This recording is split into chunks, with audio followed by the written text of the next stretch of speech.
Herkese merhaba arkadaşlar. L.A Noire ile Colfax'ın maceralarına devam ediyoruz.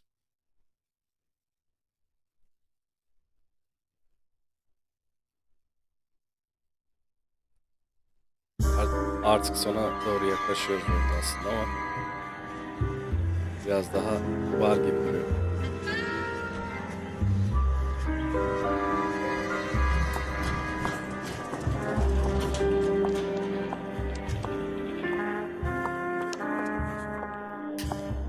Mr. Kelso? That's what the sign on the door says, miss.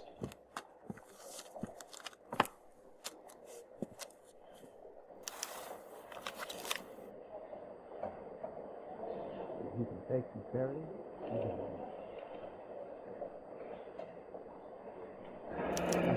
There's no need to come into the office, Miss Lichtman. If you accept the settlement, all you need to do is sign here. I don't accept the What do you mean settlement. you don't accept? I think you're pushing your luck, lady. This seems to be a ridiculously generous settlement. A $200 policy with a $20,000 payout? You should... I don't want the money. What do you mean you don't want the money? I want you to investigate this case. I feel my friend may have been the victim of foul play. Okay. Let me get the case file.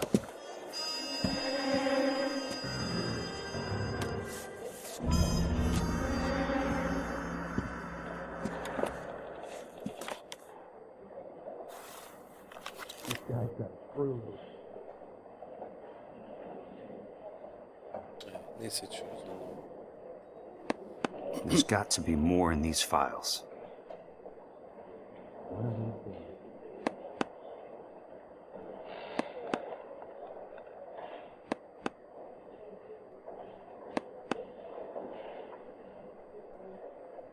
Evet, burası bir plan görüldüğü üzere.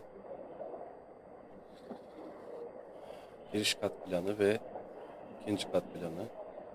First floor plan demiş. Net okunmuyor ama zaten okunmasına da gerek yok. Belli ki önemsiz bir plan değil. Burası.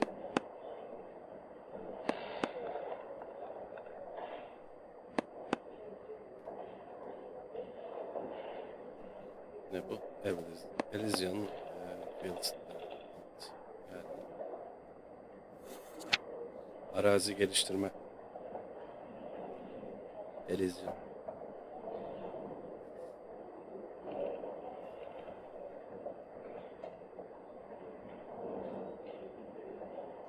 Sounds like your friend took a hell of a fall.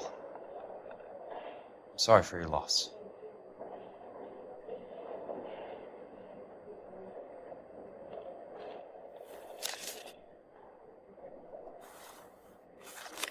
Do you mind if I ask you a couple of questions? Of course not.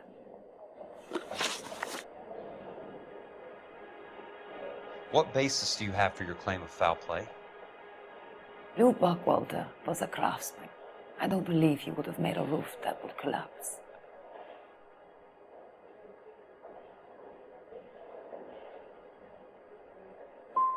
What are you talking about, Miss Lichtman? This was an industrial accident.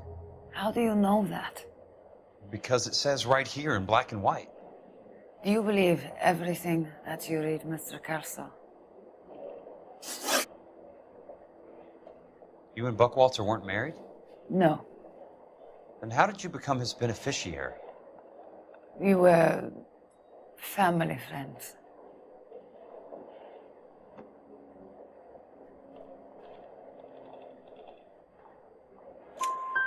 You expect me to reopen this case because you come in here walking that walk?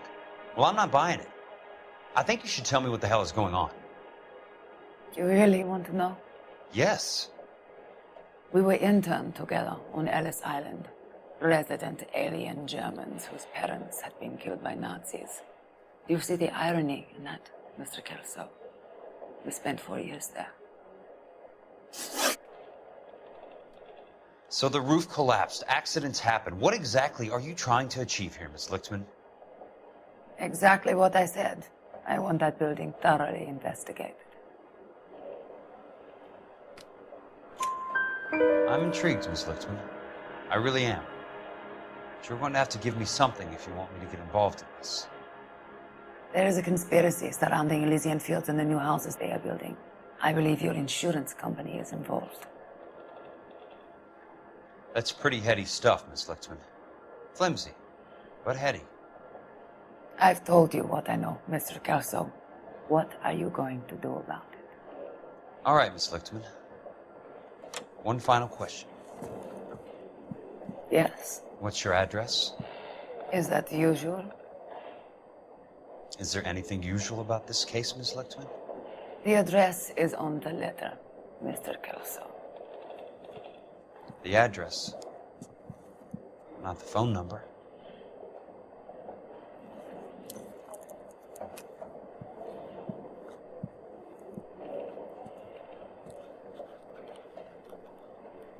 Evet, bu Jack Kelso sigorta müfettişi.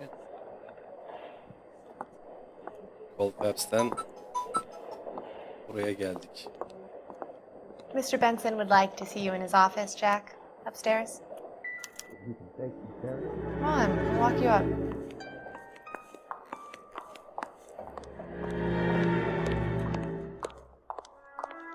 And then the louse calls and says he's going to marry an English.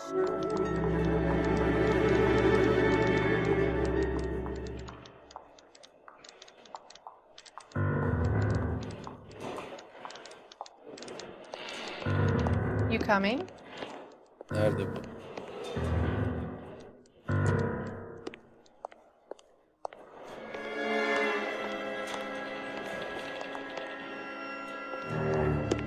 Şu adam.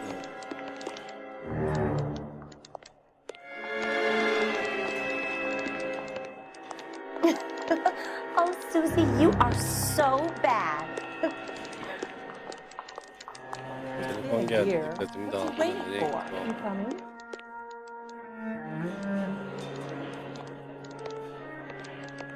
Para yapmıyor.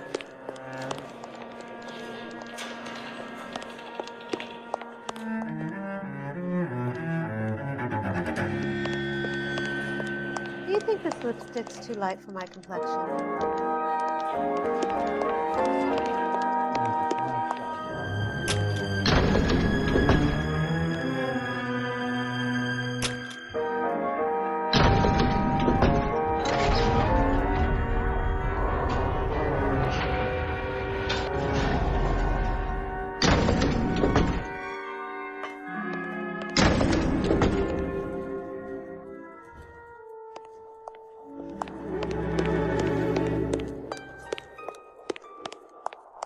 I'm not as dumb as you look. Get out of here.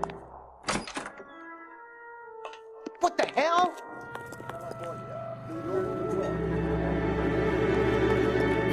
I swear, this town's going straight to hell. Ain't you got work to do, Kelso? Yok canım, ne işim olacak?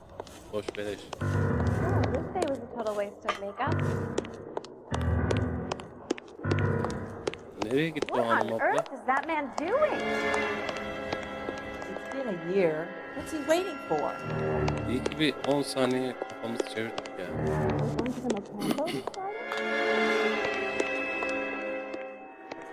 I could I tell like as soon as you you. walked in that door that you're People say I have those those taste. tastes, but I like you. Ne burası? Banka mı? Broad has socks in it, Brazier. So, you gonna see your married man again?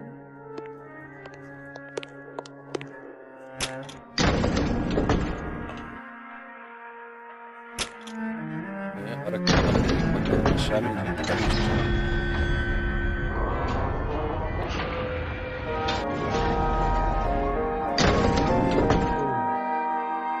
Ha, şuradaki hanım abla. And then the louse calls and says he's going to marry. Geliyor musun? Top of my class back Got it. east. Now I'm waiting table. Evet. Mr. Benson, you wanted to see me? Ah, yes, Jack. I'm just trying out a new putter. I noticed Elsa Lickman in the lobby. It's the weirdest thing, Mr. Benson. Call me Curtis, Jack. This is California. Like I said, Curtis, this is a very strange case. How so, Jack? That lady, Elsa Lichtman, is refusing a 20 grand payout. Elsa Lichtman is hardly a lady, Jack. She's a jazz musician. Plays at the Blue Room in Hollywood. She has a fine pair of lungs, now that I think She's of the it. beneficiary of this guy, Lou Buckwalter. He was killed in an industrial accident working for Elysian Fields Developments. You know Elysian? Oğlum bu I'm adam familiar with Leland Monroe. Stein'a We benzemiyor mu move ya? in similar Ben circles. mi yanlış görüyorum? Well, Miss Lichtman is making some pretty serious accusations. She says the case stinks and that She's a something very happened. highly strung girl, Jack. Strung out might be a better way to put it. It's a pretty generous payment, Curtis. I think I should look into it. Is there anything wrong with the paperwork, Kelso? No, there isn't, Mr. Benson. I didn't think so. Pay the case out and get her off our backs. I can't make her take the money, Deal sir. with it, Jack. Do your fucking job. Do I have to do everything? No, sir, you don't. Fine, Jack. Dur Fine. bakayım bununla ilgili yorum var mı şey? You know I have the greatest confidence in you. Thanks, Mr. Benson. Benim gibi düşünen var mı?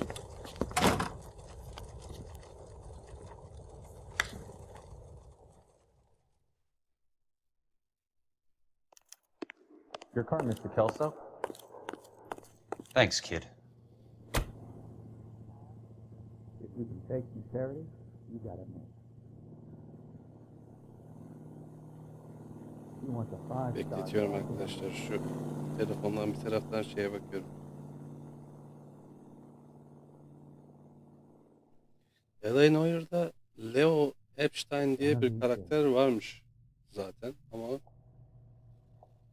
bu Jeffrey Epstein da değil. Galiba. Bizimkisi zaten benzettiğini düşünüyorum. Neyse peki devam edelim. Çok da önemli değil. Whatever kind of look you're going for,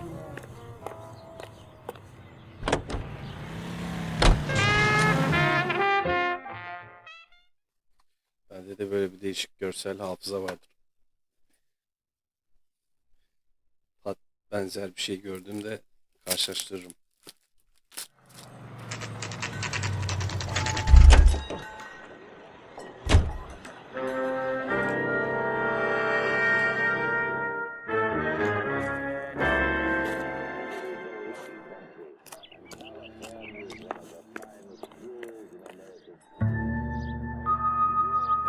Yine bu mekana geldik. Bir defa Jackass olarak geldik. Yani bir sigorta müfettişi. That's not how my pop taught me to mix it. Someone is cutting corners.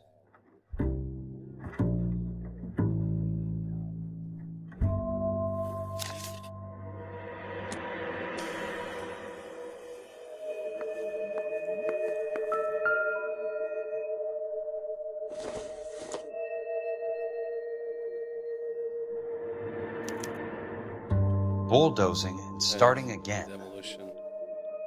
Patlama diyecektim, yakın.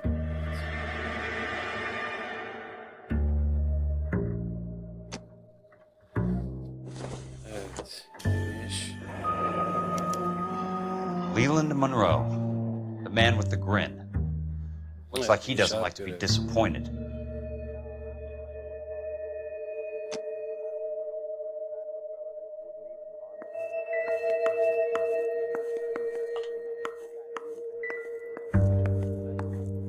Öyle izinsiz girip kapıya geliyor.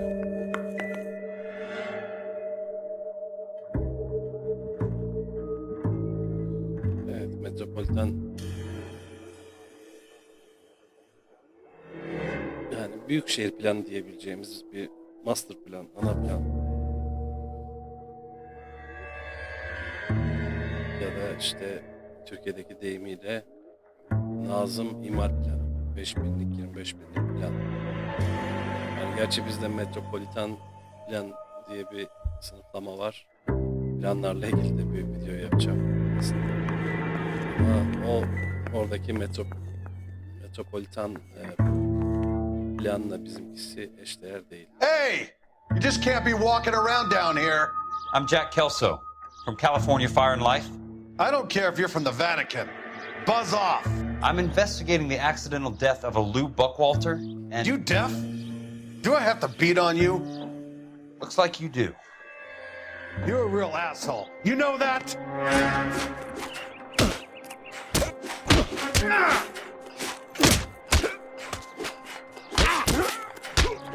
I came to see the house where Lou Buckwalter died.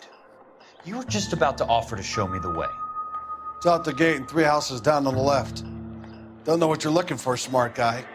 There's nothing there. Then I'll poke around in the rubble. Fine. As long as you're out of my sight. Zopayı yedin, aklın başına geldi öyle mi? Şu şey mi? Yani araçla da gidebiliriz aslında. Neyse.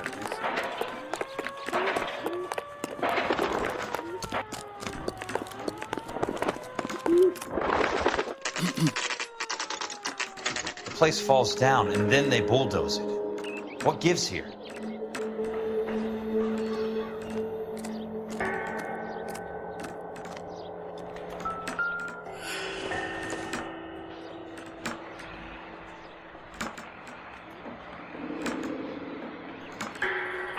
Evet, burada inşaat için kullanılmaz yazıyor. Doğru mu?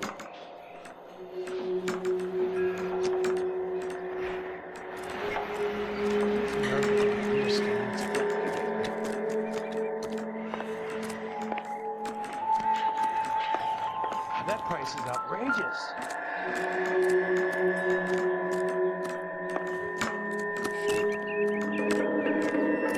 Broke, mister, or you just cracked? Let's try to piece this together. What the hell? That's not right.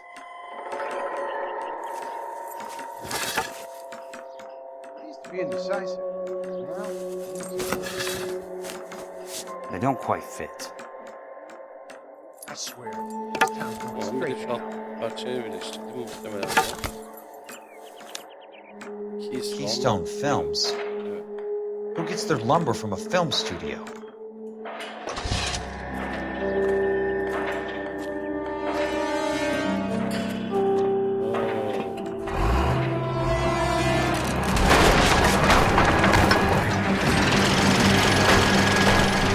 Son of a bitch.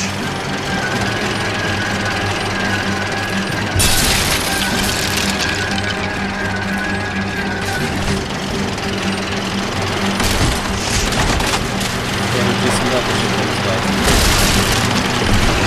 Görelim bakalım. Bundaki çığlıklar da çok komik ya.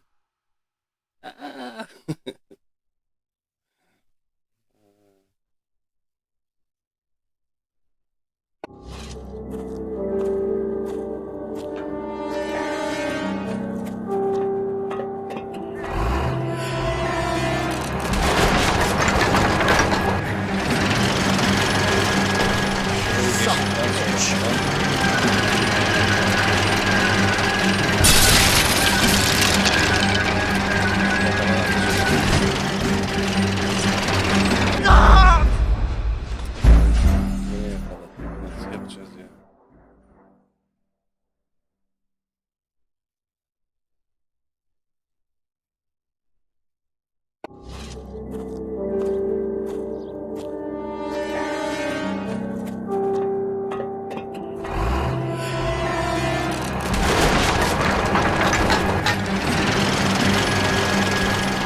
Son of a bitch.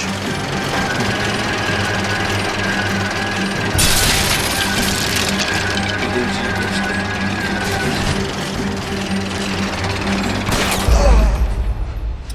Yok, demek ki üçüncüyü de geçeceğiz. Evet, bir daha deneyelim. Hayır, bunu geçmeyelim ya. Bir deneyelim bakalım.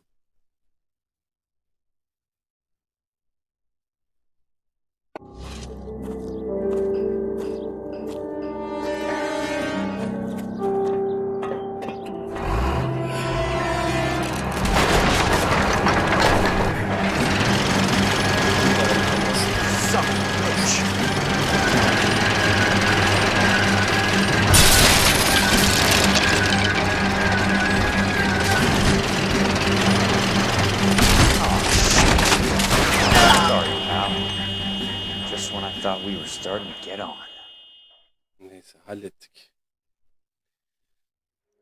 İzleyenlere de göstermiş olduk. Nerede telefon?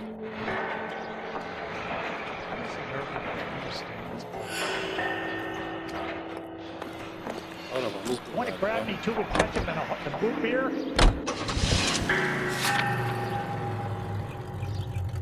Ondan öncesinde şey yapmamız lazım.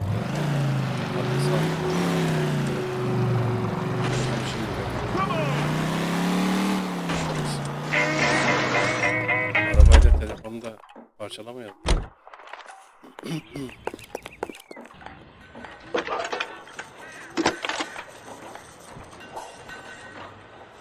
Jack Kelso, California Fire and Life investigator.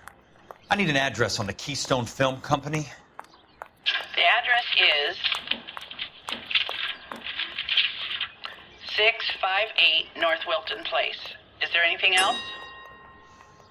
No, thank you, ma'am.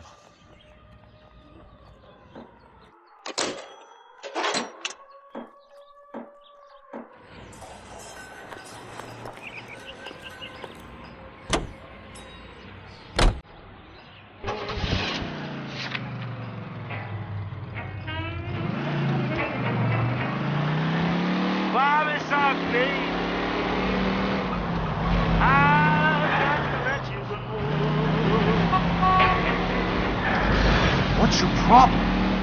You've got a head full of nothing.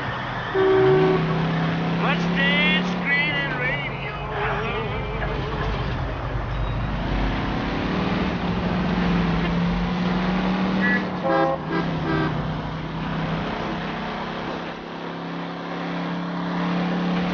Ortak yok da ortağı kullandıramıyoruz.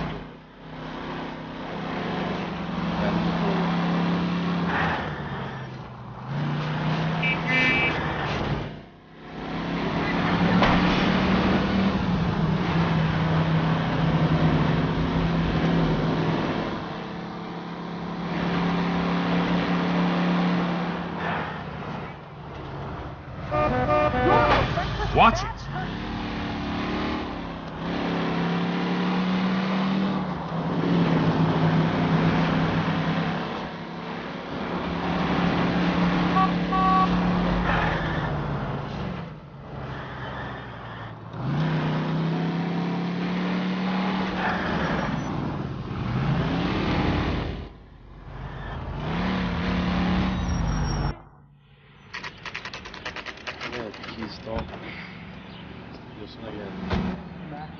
I work for California Fire and Life.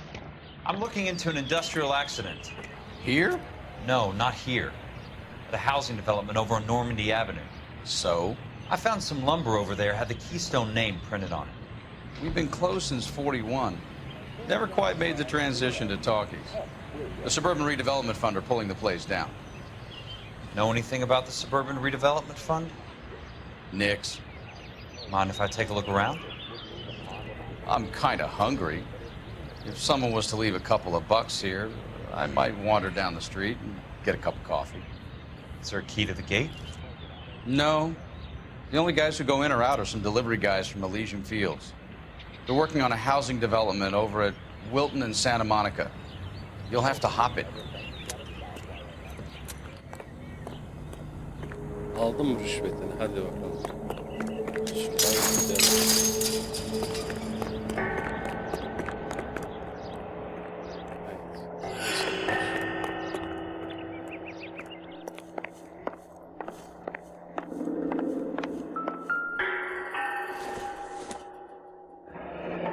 Let's see what the rich and powerful have to say for themselves.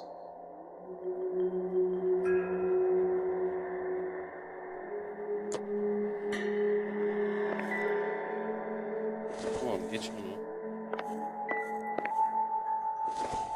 Neymiş?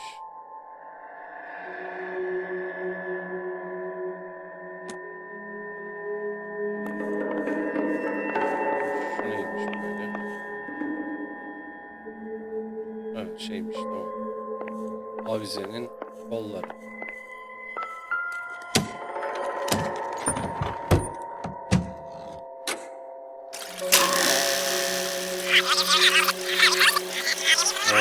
Sağlam değil mi?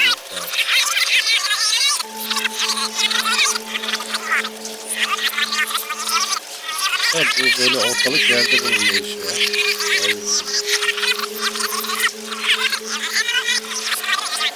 Orada gidiyor. Televizyon, arazi geliştirme. Aha şey de orada. Doktor da orada. Ekip tamam. Diğeri kim?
Miscreavism, Doctor. Very true. But I think we could all agree that the City of Angels does rather well basking in the reflection of the motion picture industry. Hear, hear. In a great day for the future of Los Angeles, civic leaders and businessmen joined forces to launch the Suburban Redevelopment Fund. The Suburban Redevelopment Fund pledges to speed up housing development for returning GIs. Gentlemen, this is Dr. Harlan Fontaine. He's our latest investor in the Suburban Redevelopment Fund. Doctor, this is Curtis Benson. He's Vice President of the California Fire and Life. Pleased to meet you, Doctor. Ray Gordon, editor of the Times. Doctor. District Attorney Donald Sandler and Police Chief Warren. Gentlemen, I am delighted to be in such exalted company. You're making quite a name for yourself, Doctor, amongst the thespian fraternity. I find that those of artistic temperament are often of a fragile mental disposition. It's a short step from miscreant to recidivism, Doctor. Very true. But I think we could all agree that the City of Angels does rather well basking in the reflection of the motion picture industry. Hear, hear. And it's something that every sucker getting off a train at Union Station wants a part of. Gentlemen, we're here to sell the American dream. And Hollywood is our greatest advertiser. So, how is your new development selling, Leland? Cannot throw them up fast enough, Ray. And that's part of the problem, Leland. Washington is receiving steady complaints. There's a clamor for public housing. God damn it, Ray. Public housing is tantamount to communism. Now that's why we fought this goddamn war. I'm telling you, it's Reds by the back door. You can't have it both ways, Leland. The new freeways are being built to service all your developments out in the boondocks. They're all being built with government money. The GI Bill is government money. There's a difference. What difference? The GI money ends up in my pocket. I hope you mean our pockets, Leland. We're all investors. Poor Curtis. So, when will the freeway bond be passed on? It still has to be ratified. It takes a long time to raise $3 billion. I need to find a game well or a telephone.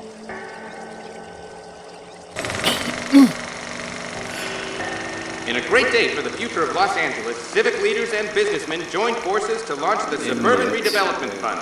The Suburban Redevelopment Fund pledges to speed up housing development for returning GIs. Şirketi işte Gentlemen, this is sigorta Dr. şirketi. Harlan Fontaine. Herkes işin içinde. Böyle görünüyor. Burada başka bizi enterese eden bir durum var mı? Yok. Buradan zaten teröründen zıplayamıyoruz. In a great day for the future of Los Angeles, civic leaders and businessmen joined forces to launch the Suburban Redevelopment Fund. The Suburban Redevelopment Fund pledges to speed up housing development for returning GIs. Gentlemen, this is Dr. Harlan Fontaine. He's our latest investor in the Suburban Redevelopment Fund. Doctor, this is Curtis Benson. He's Vice President of the California Fire and Life. Pleased to meet you, Doctor. Ray Gordon, Editor of the Times. Doctor, District Attorney Don Sandler, and Police Chief Warren. Gentlemen, I am delighted to be in such exalted company. You're making quite a name for yourself, Doctor, amongst the thespian fraternity. I find that those of artistic temperament are often of a fragile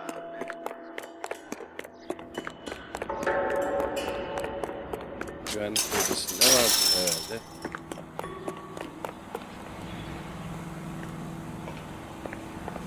Paramızı geri ver. Operator, can you put me through to police dispatch? Putting you through now.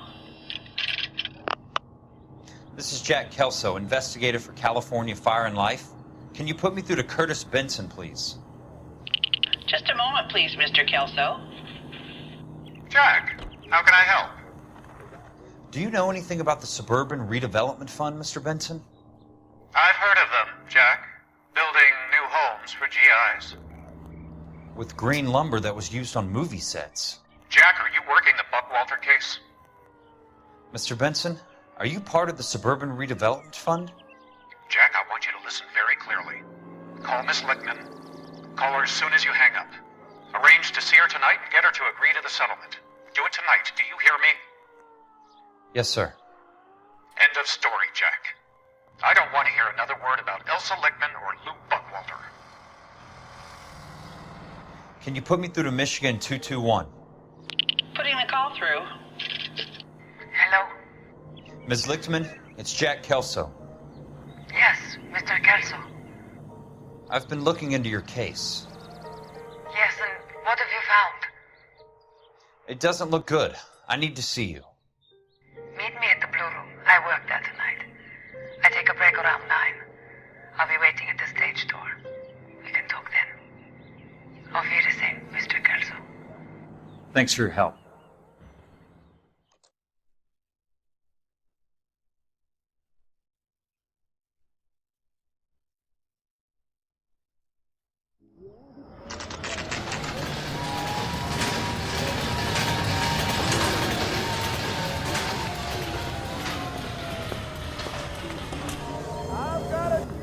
And don't suppose I'll make a plea, 'cause baby, you know I'm guilty.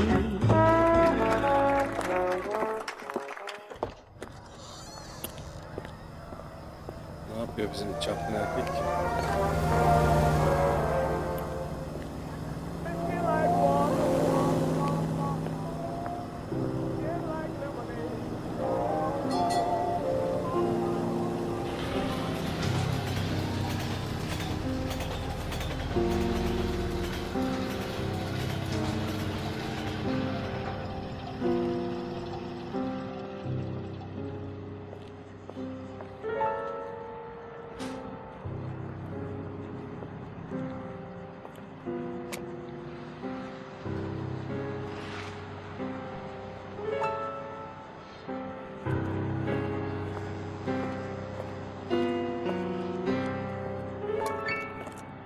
What were you doing with him?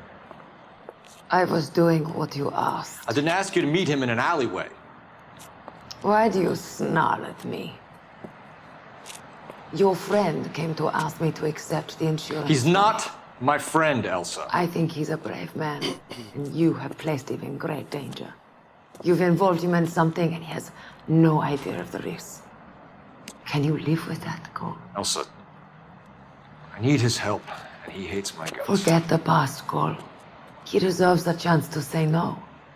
If he helps you, let it be on his terms. I'll go see him in the morning.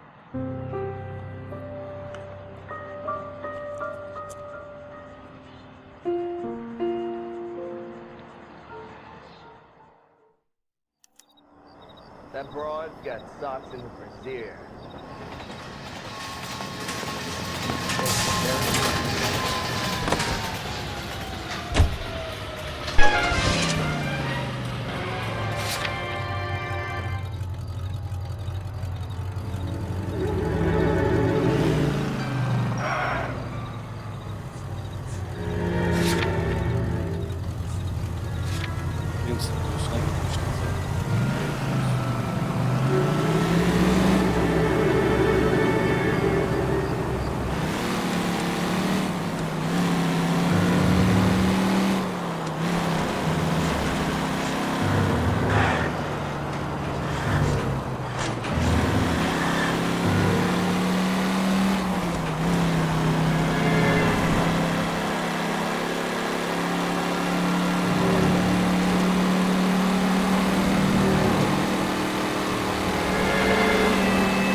driving. Eski araba zevkini anlamış değilim. Şahsen ben çok eskilerde araçta konfor olmak lazım. Ne kadar konfor olabilir? Nostalji başka içine binilebilir ama bazı ya kötü haline almış burada.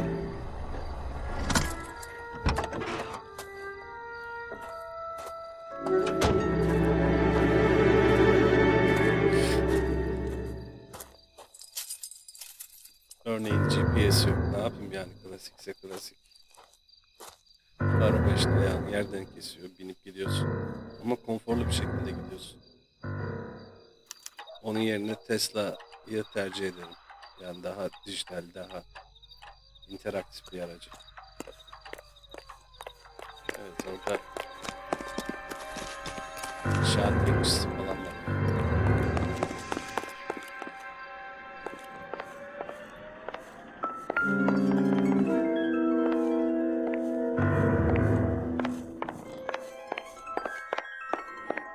Ne bu?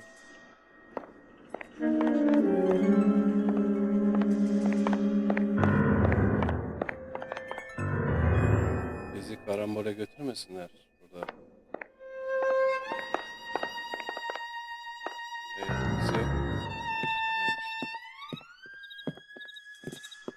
You lose something, Mac? I thought these private eye types were all wise guys with smart mouths. Looks like the snappy repartee has all dried up. Get on with it. What's your hurry, Mac? You got some place to go? You ever do the cat and mouse routine without a gun in your hand? Now that's more like it. Give it a few cracks.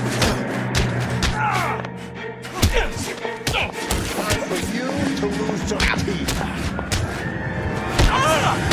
Dövecek.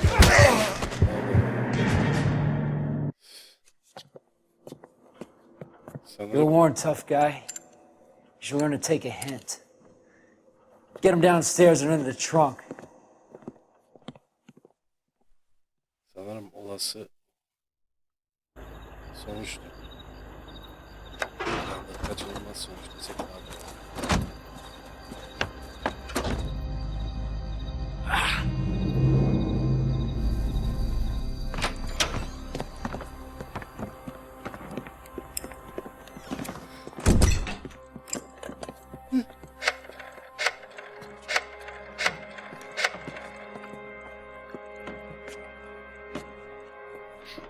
Sure, he turned up all right. He's wishing he didn't. He's in the trunk. He's going nowhere. The boys introduced themselves.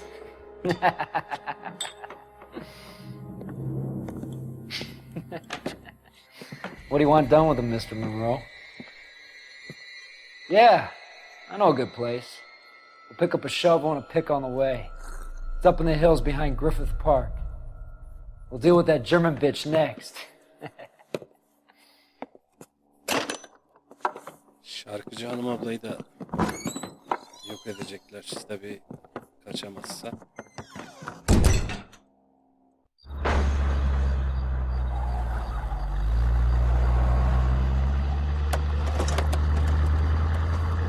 Kaçtık bile.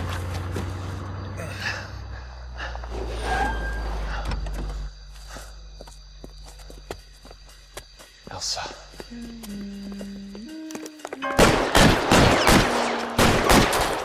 Bu bir araç, şu önümüzdeki araç galiba.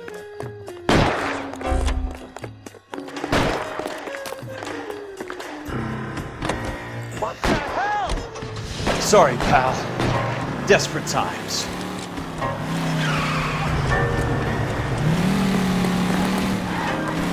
Onlar beni takip ediyor. Got a job to do. Monroe owns the city, owns the cops. I need to find Elsa. Hey!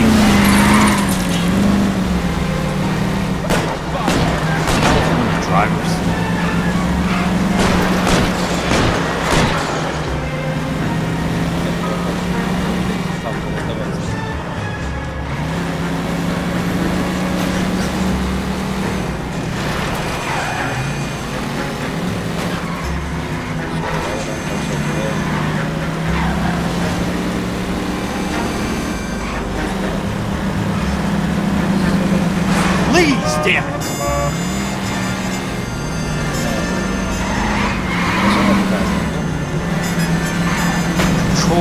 car.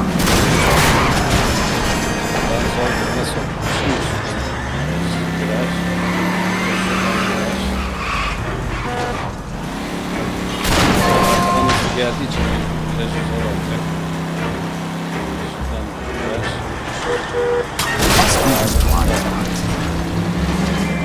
Saçma bir şey var. Dönmesi kolay da. Is that the last of them? Evet, kaybettim. Atlattım.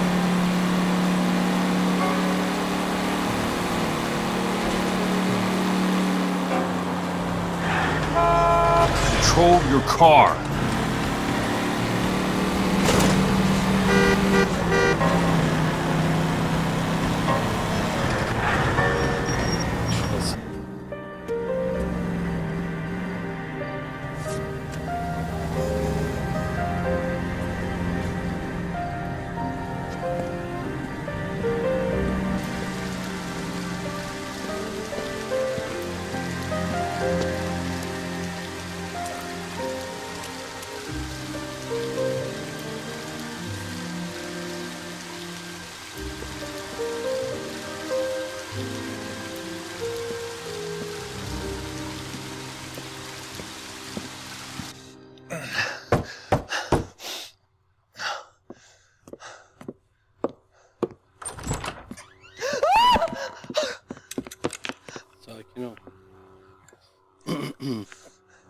So you're still carrying that Army 45, Cole?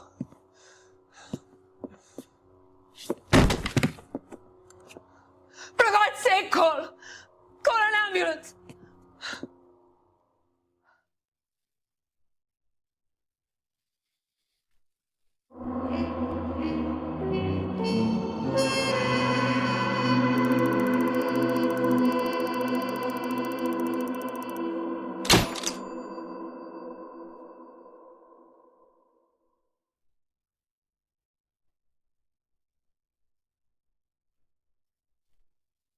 Evet, şu an görüldüğü üzere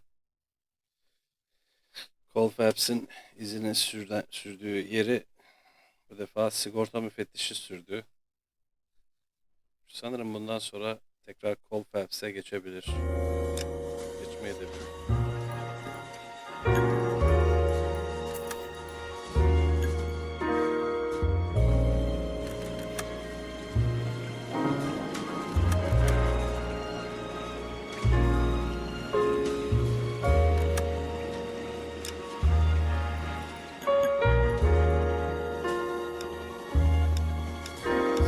Kaydetmedi. Buradan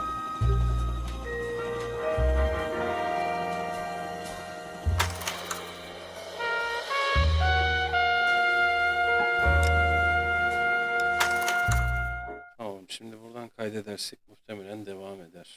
Eğer kayıt hatası vermezse çözecektir diye tahmin ediyorum. Evet.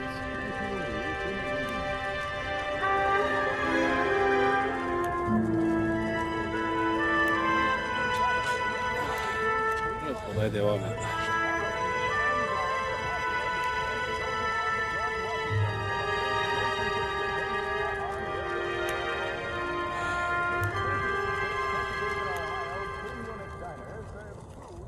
Hello, Miss Lichtman.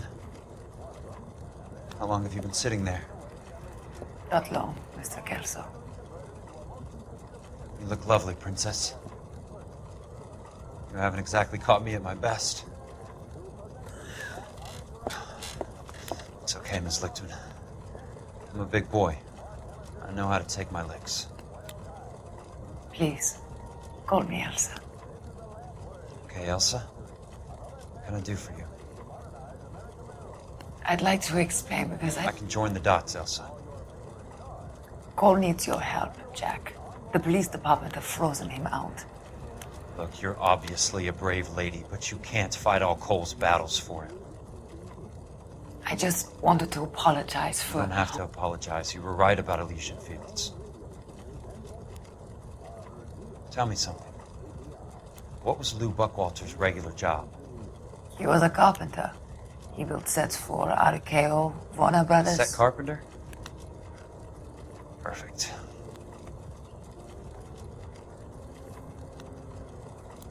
If you don't mind, Elsa, I'd like to get a little rest now. I've got a lot more dots to join, and it's making my head hurt.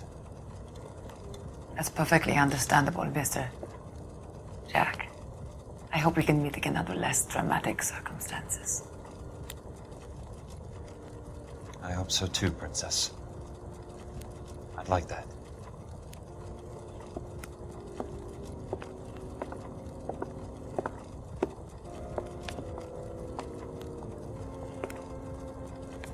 You Kelso?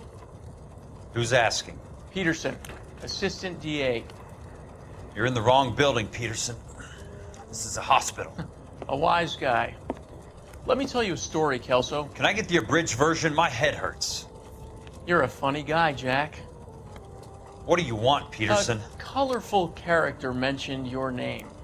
He said that you might know something about... There's a problem with colorful characters, Peterson. First they send you over a drink, then they buy you dinner, then you get a phone call in the middle of the night for a favor. Try rubbing shoulders with some solid citizens. They're the ones you're supposed to protect. You finished, Kelso? For the moment. I'm going to run for DA, Kelso. The current administration stinks. And you want me to help? I'm looking for a DA's investigator. You get a gun and a badge and $120 a month. I get $150 a month now. I'm going after the Vice Squad, Kelso. It's going to get me elected. I've got something better. How about Leland Monroe? The property developer? Do you think I fell down the stairs?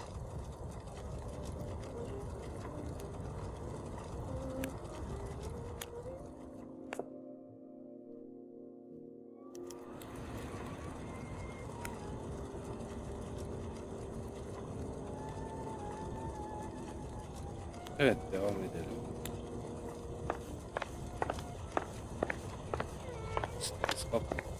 Thanks for the patch-up, Princess. Might be the only R&R I get for some time.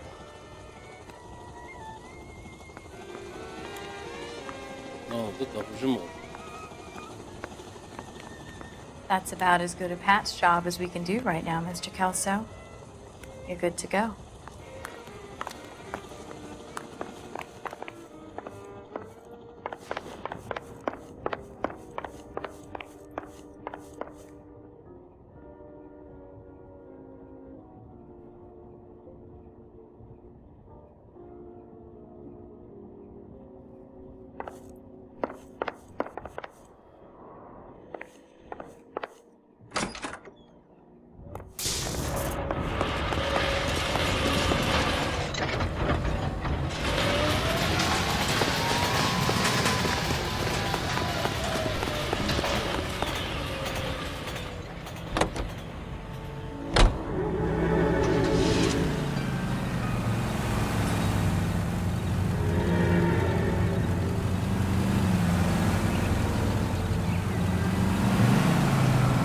Nereye gidiyor bu? Mekana mı?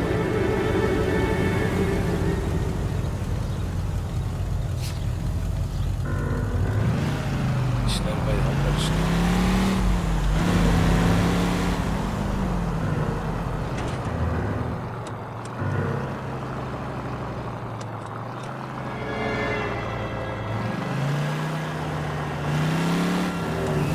What's your problem?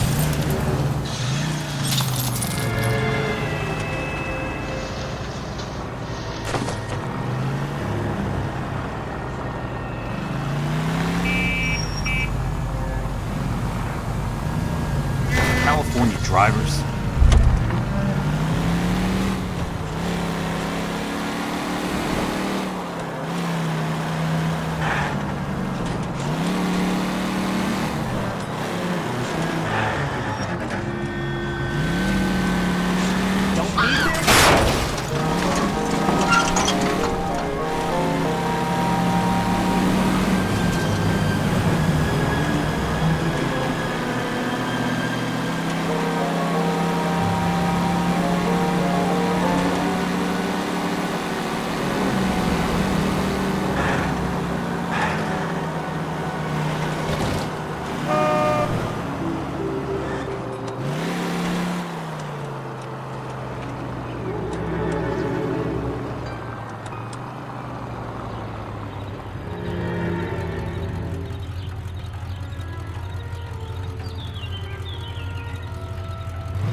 Remember me? Jack, it's good to see you. You've caught me at a slightly inopportune moment. Can we do this some other time? Back off, Curtis. Move away from the door. Jack, there's no call for that. You're smooth, Curtis. I'll give you that. You try to get me killed and you still manage to be polite about it. Jack, how could you accuse me of having anything to do with that? I want to know all about you and Monroe, Curtis. You give it up or I beat it out of you. Get the fuck out of here, Jack. You're fired. Who do you think you are? Get out of town now while you still have the chance. You have no idea what kind of forces you're dealing with here. I guess we've exhausted the passive options. Öldürmeden önceki Sit tight, Curtis. beyan. I'm taking a look around.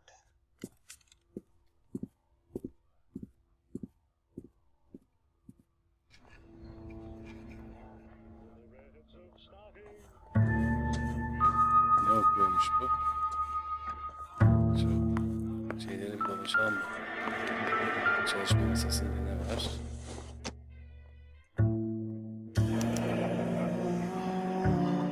I knew you were in bed with a lesion, Curtis. Now I know why.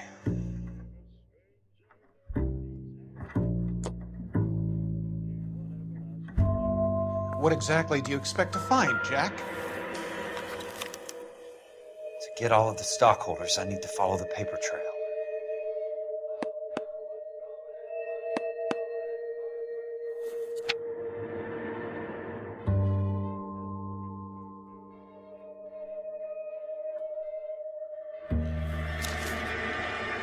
Nerenin sesi?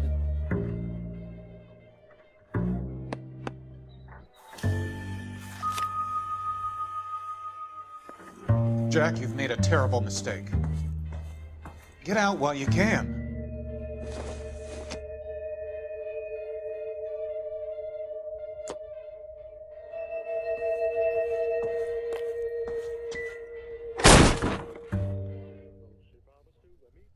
How old are you, Princess?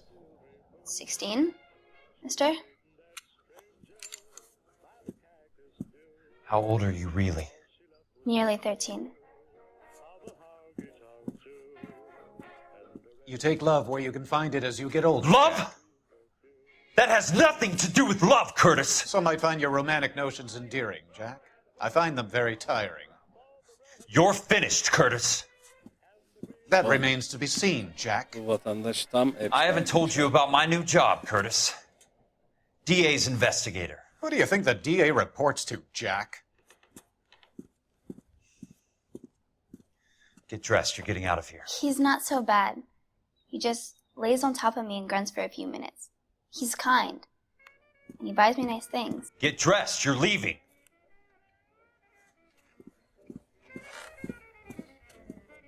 She will only come back.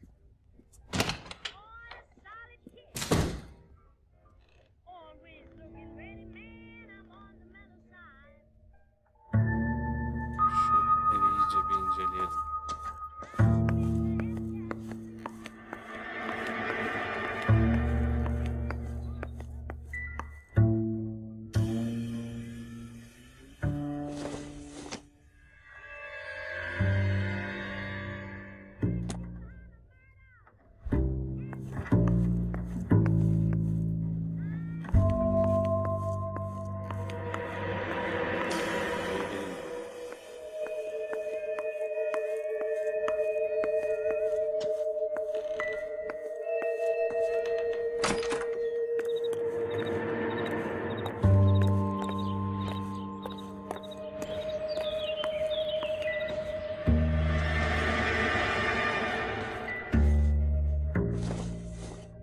Yani o zaman başka bir şey yok.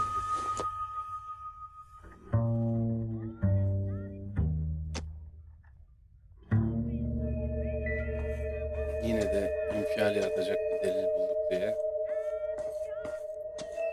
atlamayalım, iyice inceleyelim. Büro.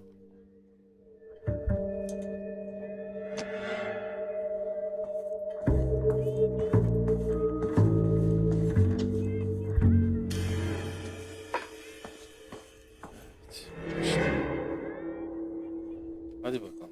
I want answers, Curtis. So pay attention. Please, Jack. I'm not a violent man. I don't get it, Curtis. You're vice president of the company. Why take the risk? It's a simple business transaction, dear boy.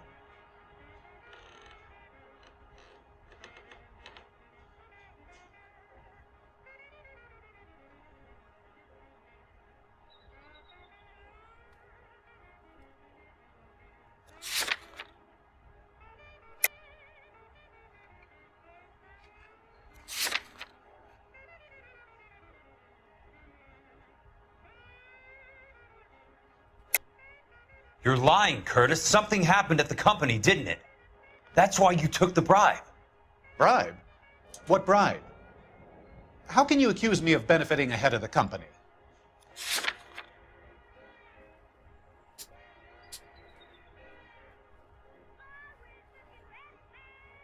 Evet.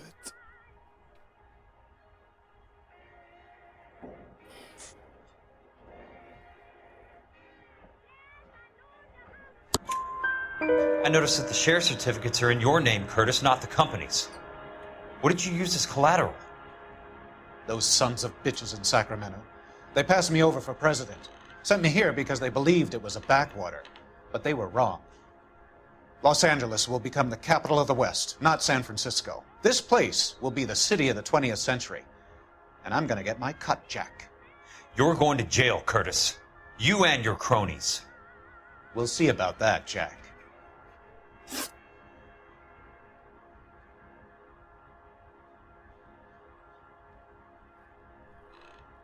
Tell me about the Suburban Redevelopment Fund.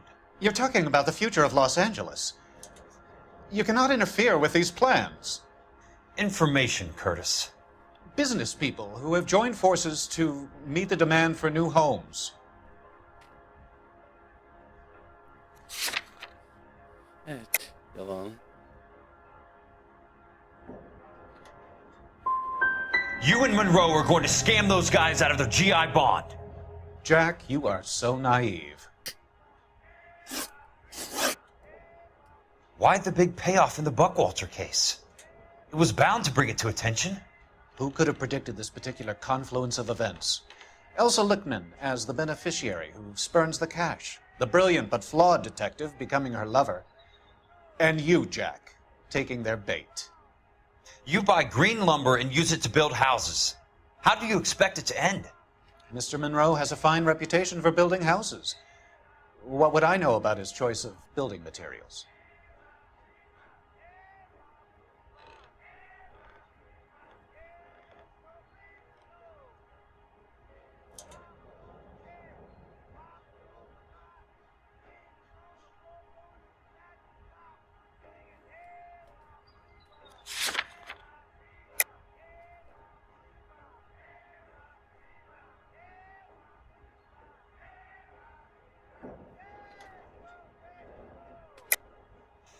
You smug son of a bitch, you're lying again. It's an insurance scam, pure and simple. And how do you prove that, Jack? My assessors wrote the policies on the houses.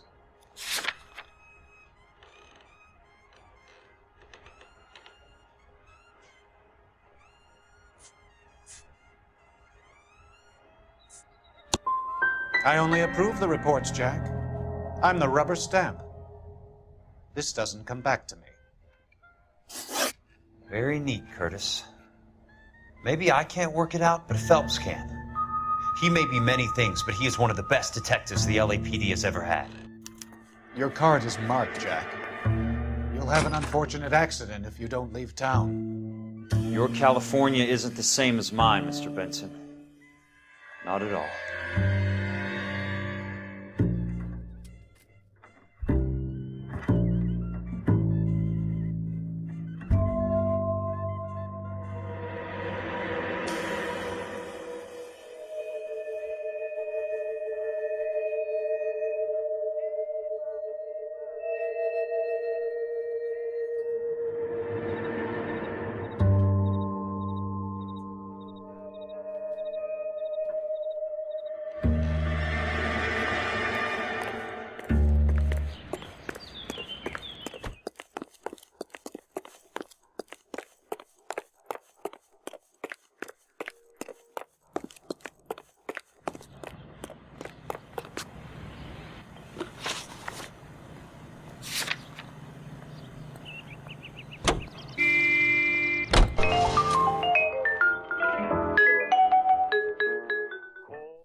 araca binmeden yaparsak oluyormuş ya. Sokakta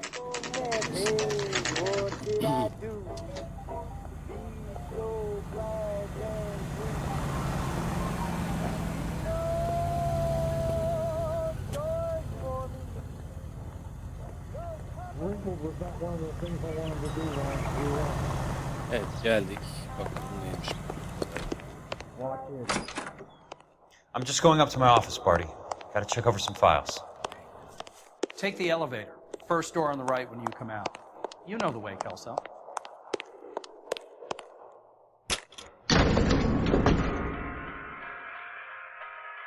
Son, your couple of singles short of a full week.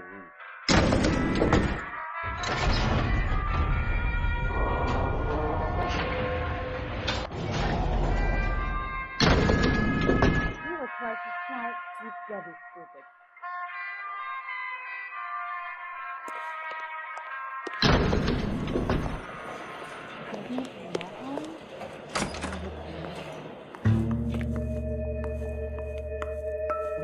So, Curtis, what is it you don't want me to see?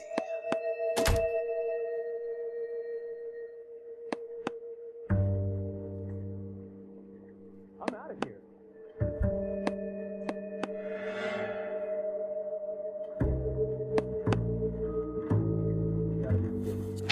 Save all year and never avoid that.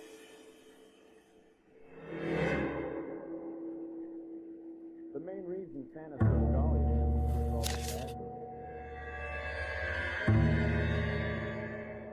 I swear, this town's going straight to hell. Insured replacement value for the house is $900. Current value of the house and land is $3,500. Christ, how many of these dumps are we carrying on the books?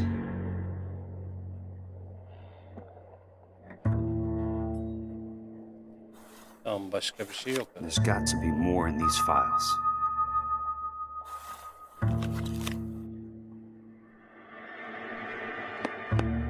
Kat planında ne var ki? There's something else in that report. I know it.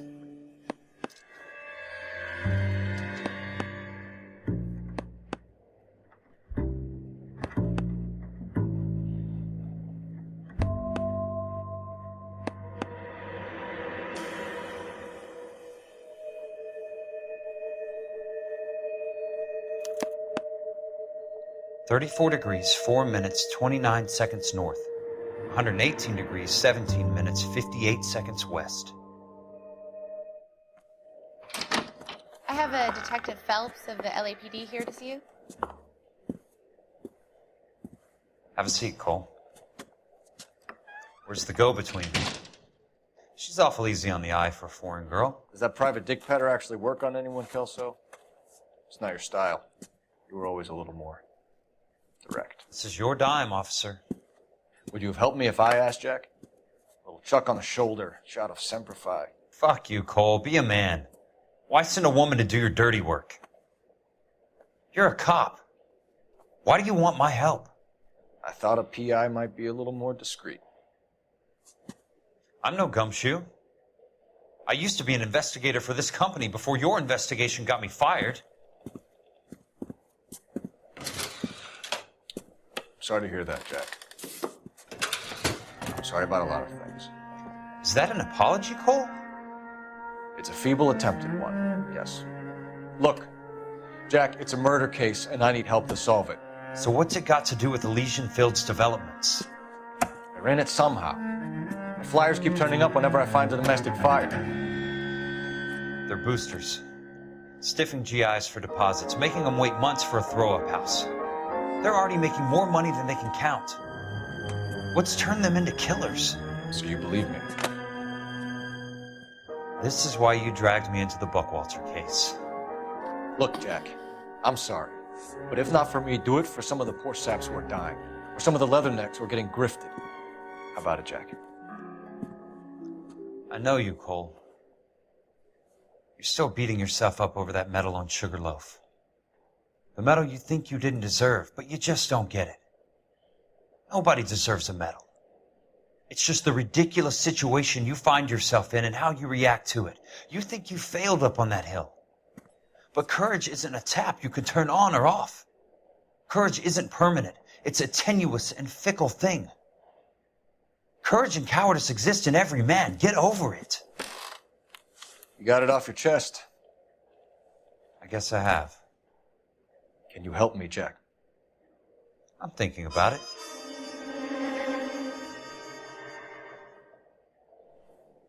The Hall of Records is the place to start.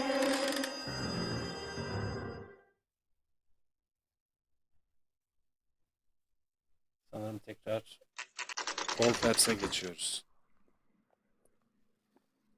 Evet.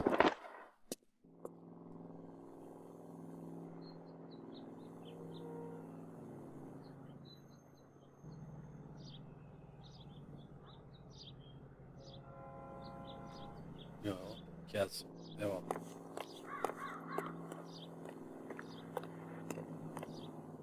O zaman arşiv binasına biz gidiyoruz. Ben sanki konferansa söylüyormuş gibime geldi ama.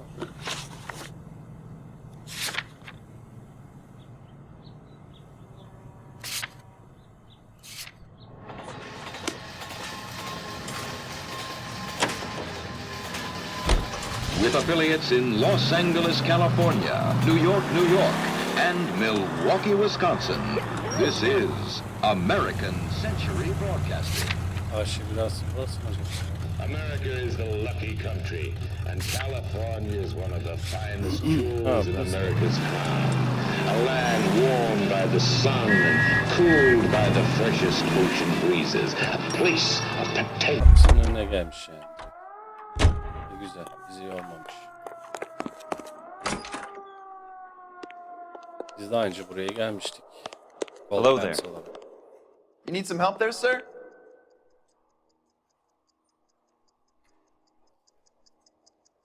Tamam, ne yapacağız?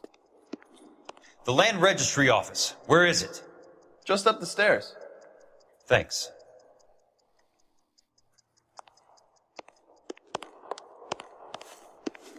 Bölge kayıt bürosu.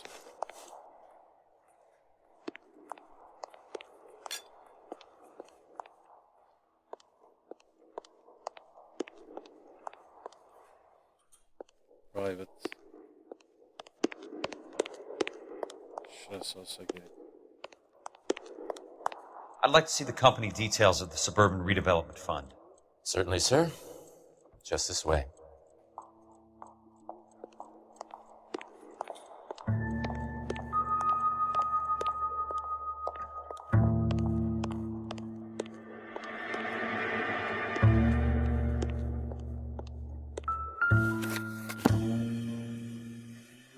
All those suburban sons of bitches ought to be listed in here.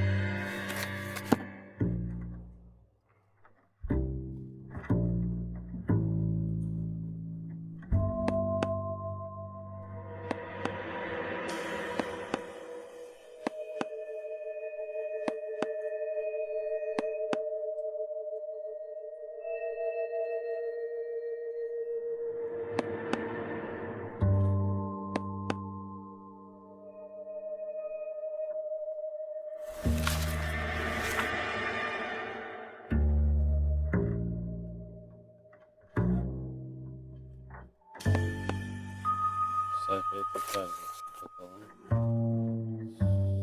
Bourbon muydu? Neydi?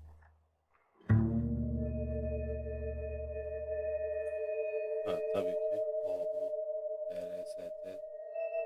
Daha sonraki sayfa olsa değil mi?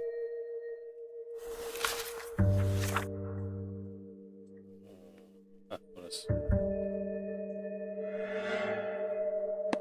Memuru.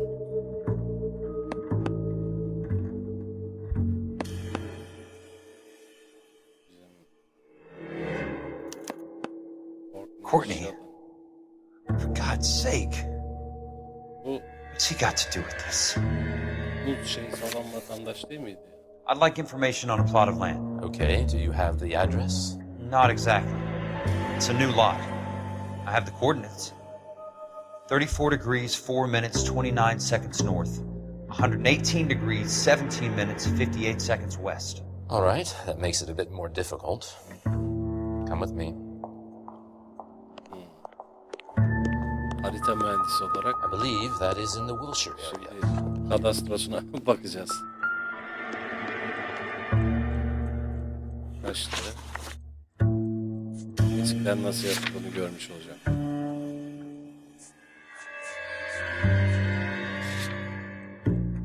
...34, 4, 29.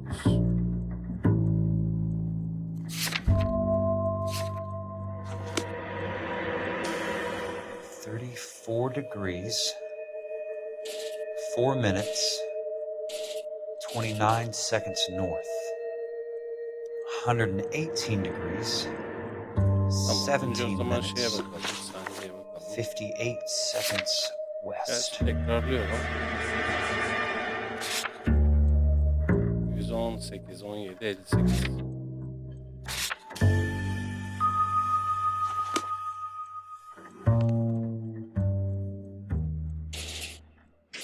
It was 34.4.29 latitude, and I'm looking for 118.17.58 on the longitudinal axis. Güzel yapmışlar. Tamam. Sol tarafı nasıl kontrol ediyoruz onu anlayamadım. Ha. Biri sağ sol, biri yukarı aşağı. 34 degrees, 4 minutes, 29 seconds north. Neymiş? 118 degrees, 17 minutes, 58 seconds west.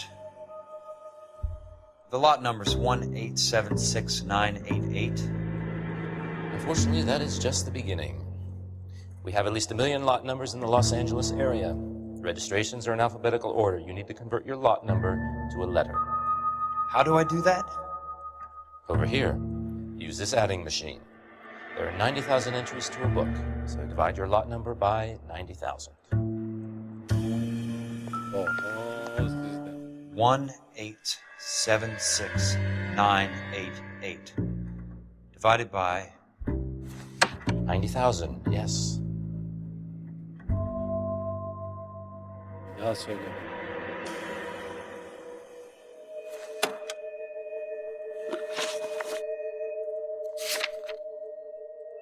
...187, 69, 88. 187, 69, 88. 1,876,988 divided by 90,000.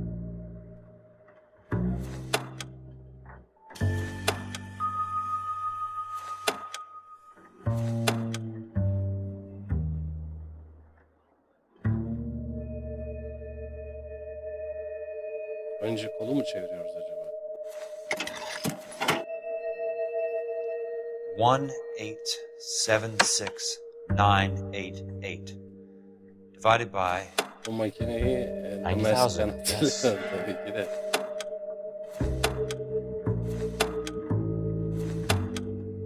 Evet, bir daha çevirelim bakalım. 20. 20. A starts at 0, so you want to add 1 to your number. 21.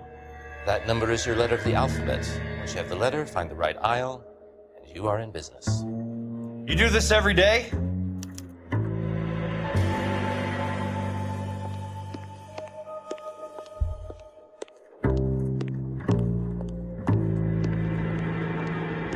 Ne yapacağız? A'ya mı gideceğiz?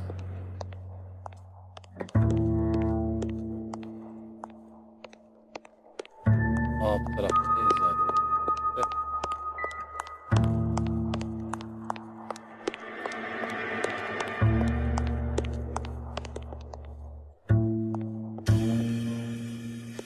Anlamadım ben bunu.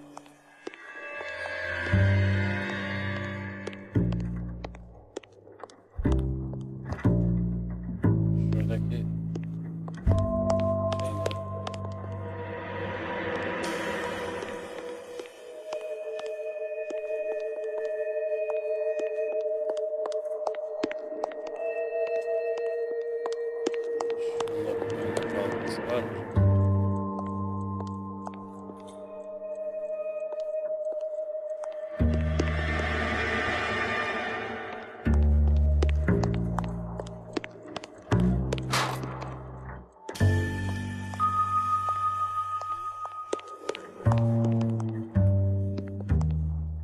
Sadece anladığım A20 ama. Ne dediğine bakalım mı? Kayıt bilmiyor.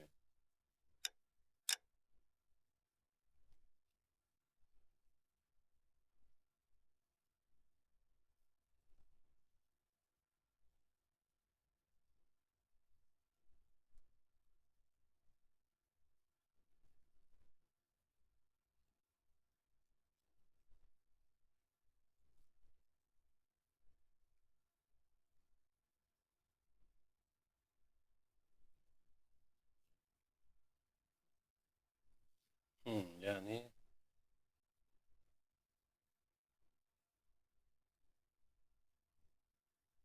o zaman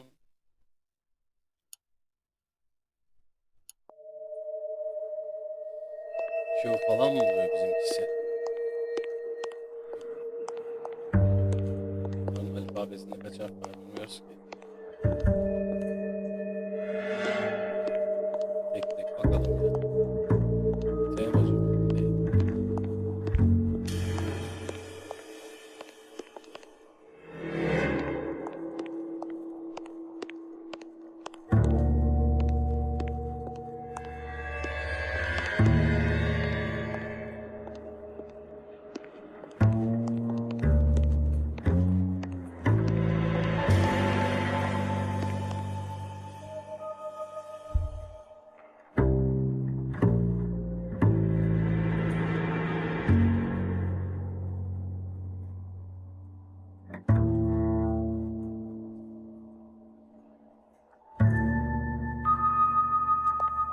O zaman Q falan olması lazım ya.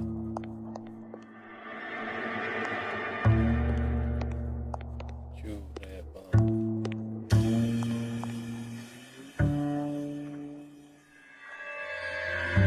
Şey yazalım Google'a. İngiliz alfabesi.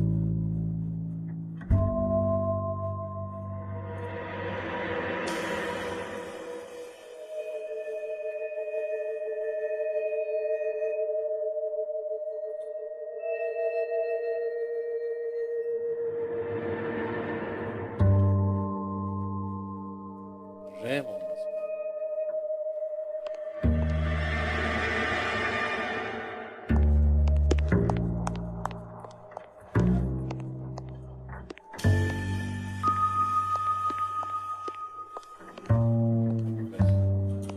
Q, R falan. Q, W, X'i falan da saymıyoruz ama nerede sırası bilmiyorum. Alfabede.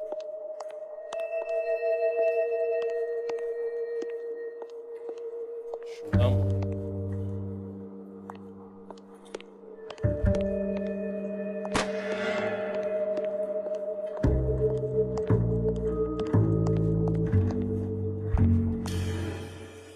You wanted the company information? There it is. Can you please get a move on? Oğlum bilmiyorum ki aceleyle.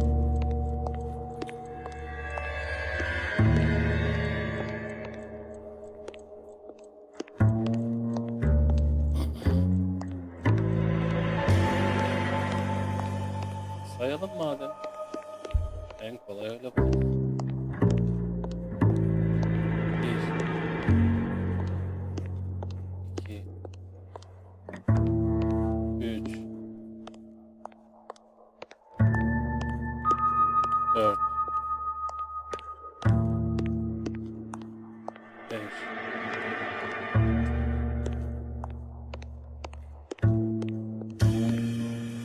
Bunu kaçırmıyoruz. 6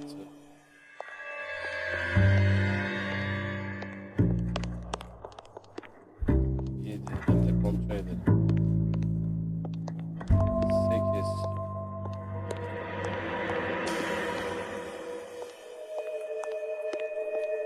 9 10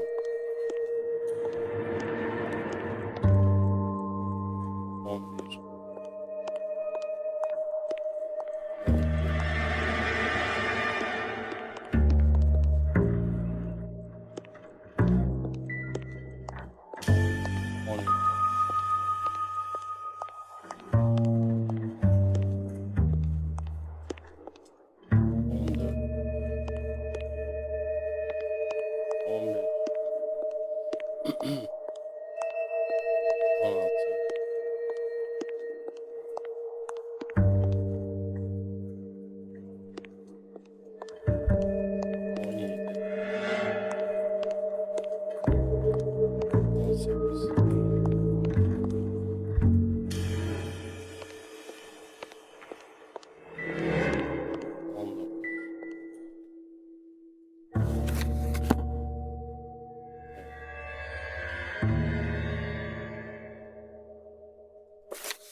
Bir daha bakalım.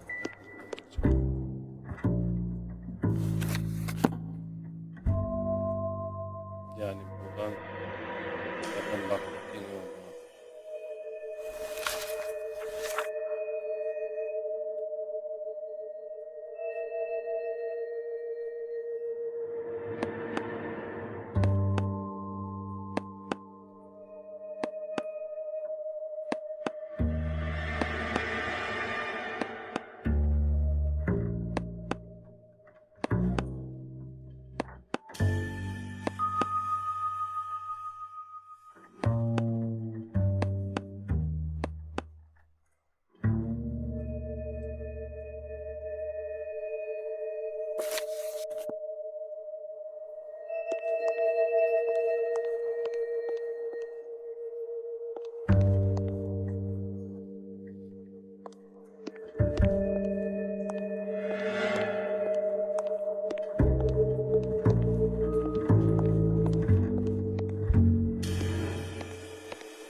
Evet, oldu.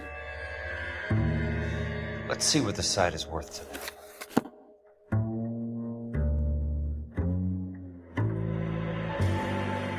$1,876,988.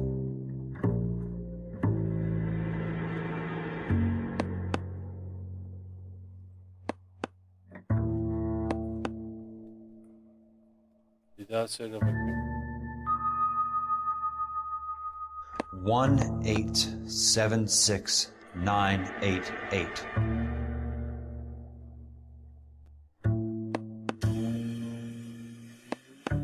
The book value is $350. With a new home in place, the improved value of the property is $3,500. They can make a killing. But how do they pull it off?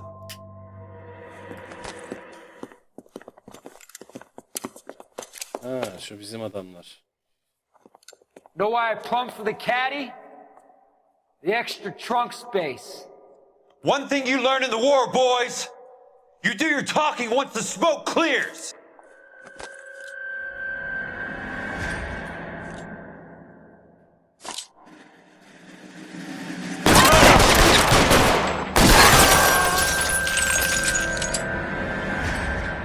Throw out the guns. 3 tane. 1 tane.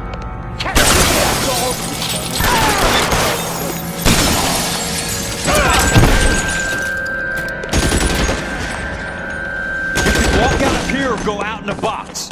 Your choice. Bize ateş etti. Ben anlamadım.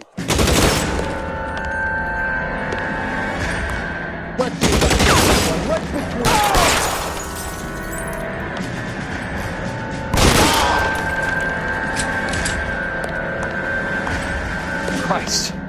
Just missed.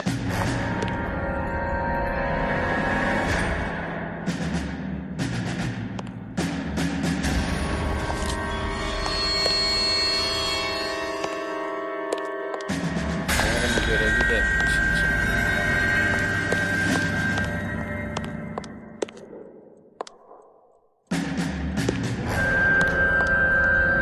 An inch to the left and you'll have me, boys.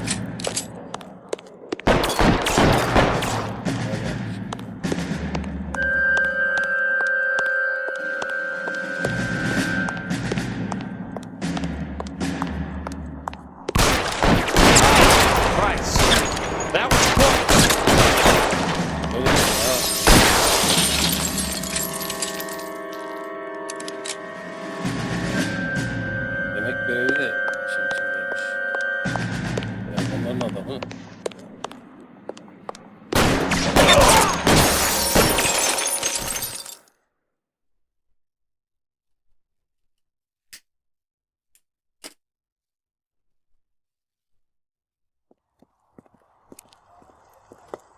I need a word, Courtney. That's okay, Jack. You didn't need to come all the way down. It's important, Courtney. How can I help? Tell me about the Suburban Redevelopment Fund. What are you talking about? Don't fuck with me, Courtney! Jack, I swear, I don't know what you're talking about. How does your name appear as one of the investors in the Suburban Redevelopment Fund? You're out of your mind. I was down at the Hall of Records checking on a property company called Elysian Fields Developments. Their funding comes from the Suburban Redevelopment Fund. Seriously, Jack, I have no idea. Your name is there, Courtney, with some pretty interesting company. The mayor, the district attorney, some dirty cops, and your buddy, Dr. Harlan Fontaine. Dr. Fontaine? Spill it, Courtney. I want all of it. Fontaine and the rest.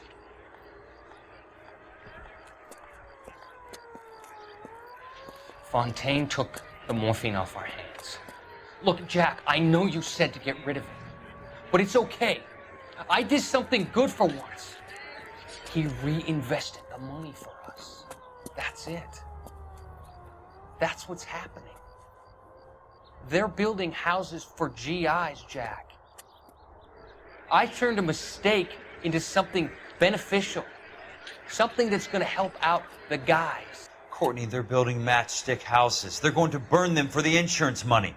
They'll probably stiff the poor bastards for the deposits. Please, Jack. Say it isn't so. Harlan's a doctor. A good one. He helps out a lot of people. Looks like he's helping himself, Courtney. You're the fall guy.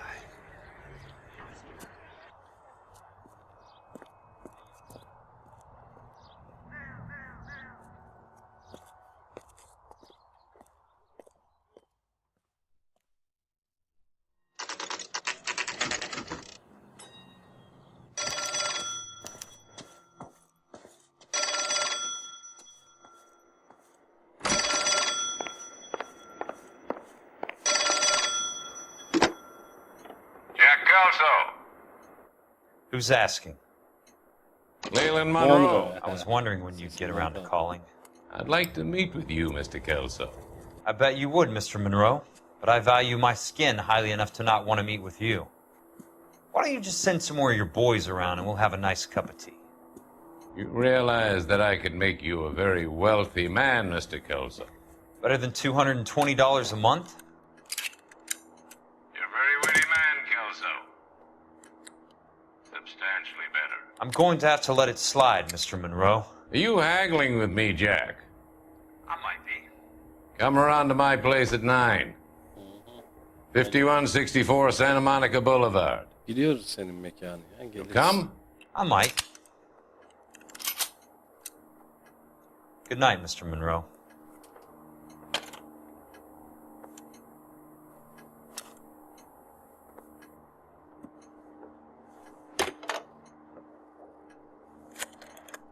Oyunu şöyle bir durduralım.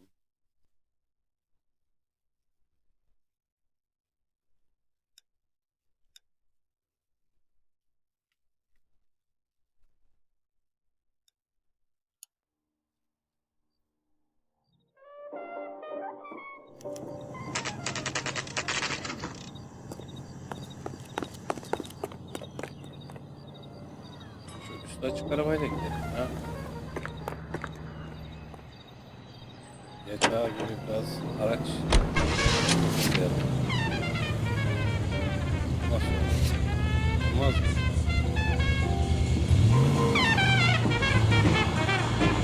Otoparka koymuşlar.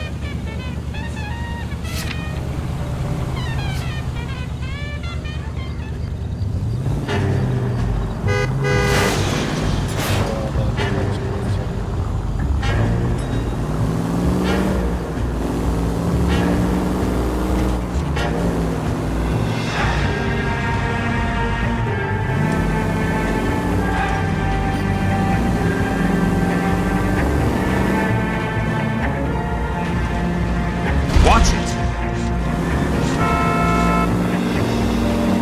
Evet, bakalım. Çatışma olacak. Anlaşması.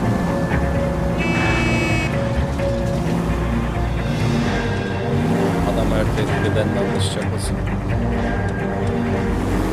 Şehrin yarısında. Ortak etmek.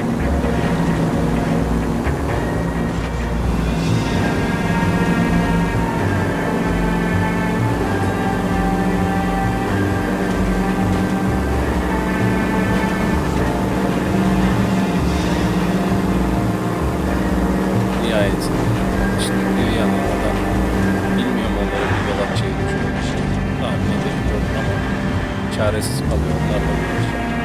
İlk insanların yeni yaşamasını yanlış.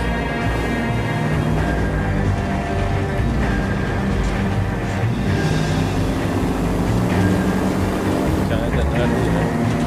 Beverly Hills'te mi? Hey!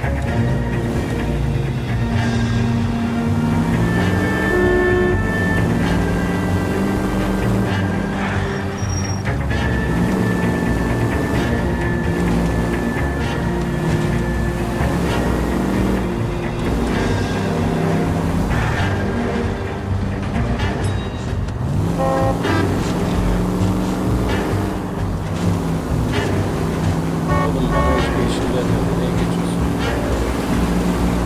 Ama oyunla ya bu kadar ahlaksızlık olmaz.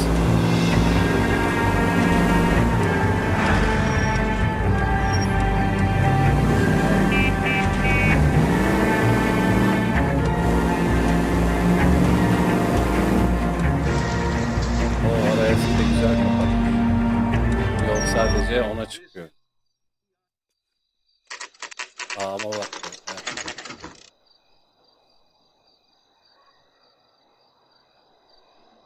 Ne yapmış? Bizimki ekibini toplamış mı?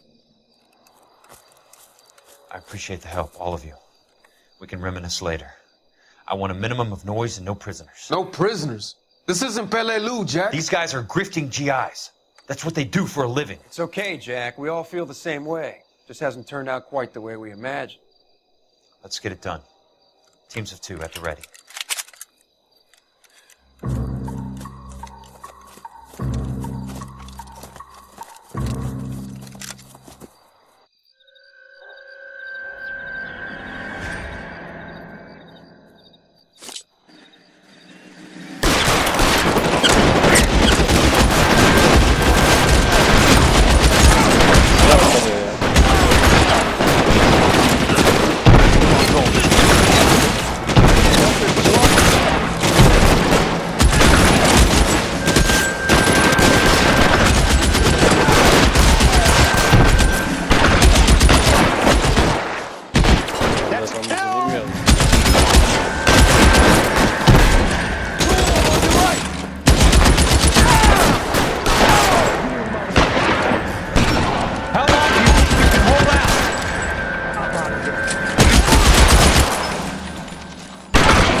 Head down! I'm moving! Check your fire! He's around here somewhere.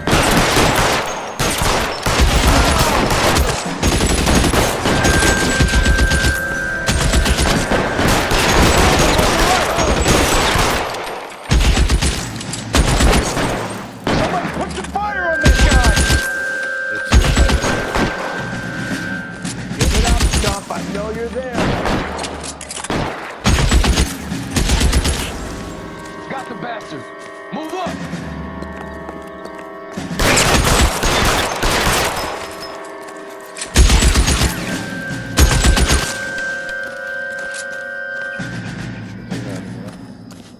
I need someone to...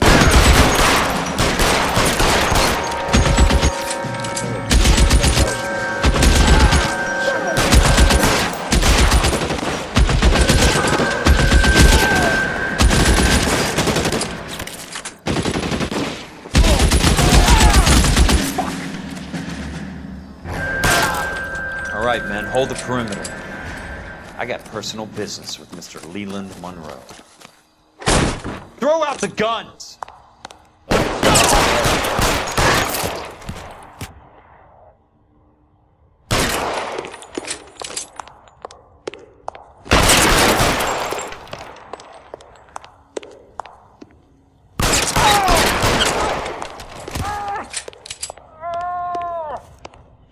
Canım mı yandı kardeşim? Silahını alalım mı? Alalım. Aa, çiçeğiymiş. Pompalıymış. Gitse.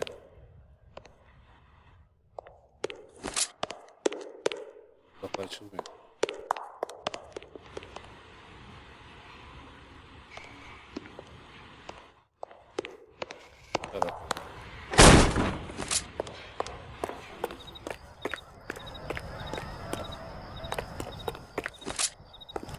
Evet.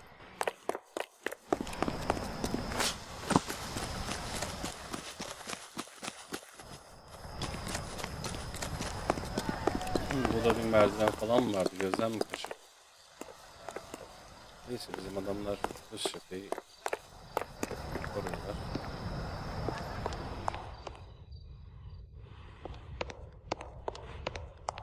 Ha burasıymış.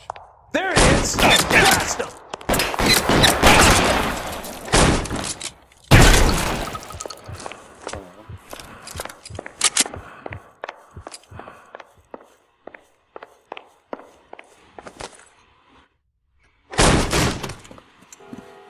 Oho! Bak bak bak bak. You're a very sweet-looking girl to be holding such a big gun. I know how to use it, mister. Aynen güzel. I'm sure you do. So how about pointing it over there in the direction of Hollywood instead of at me, princess? You're quite the wise guy. I don't normally shoot women, princess. How about putting the cannon down?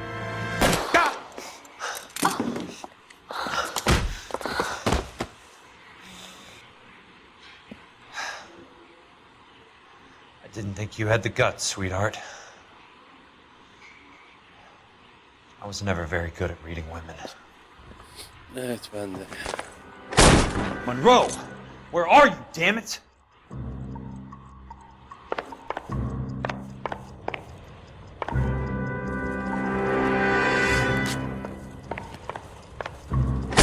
You're surrounded and your buddies are dead!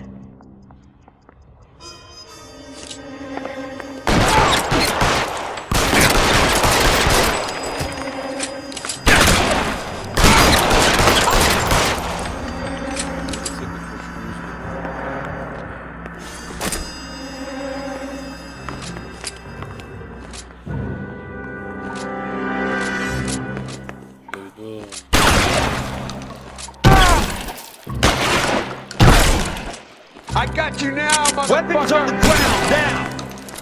Ne saçma mı atıyor? Catch this asshole!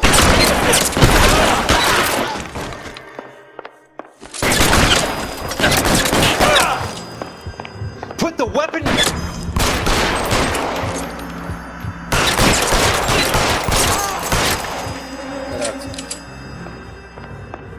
John Wick'e döndük.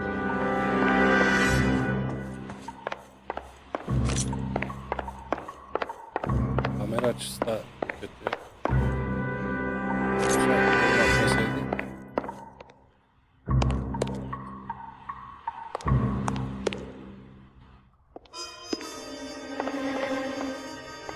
Yani bu tarafı koruduğuna göre herhalde burada bir yerde olsa gerek. Buradan bir kapı bir şey var mı?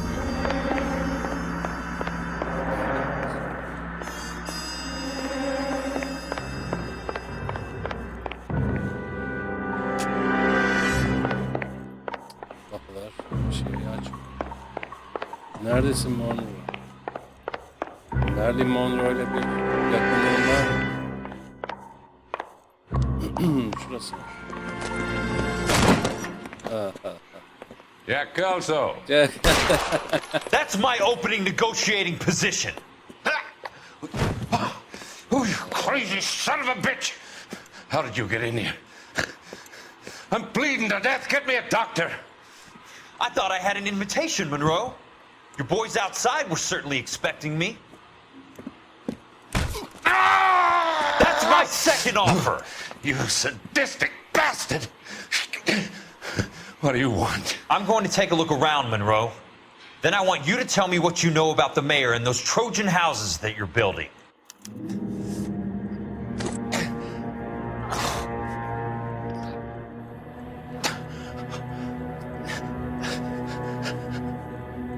Yine gazete var. Gazeteyle başlayalım hikayeyi bir hızlıca.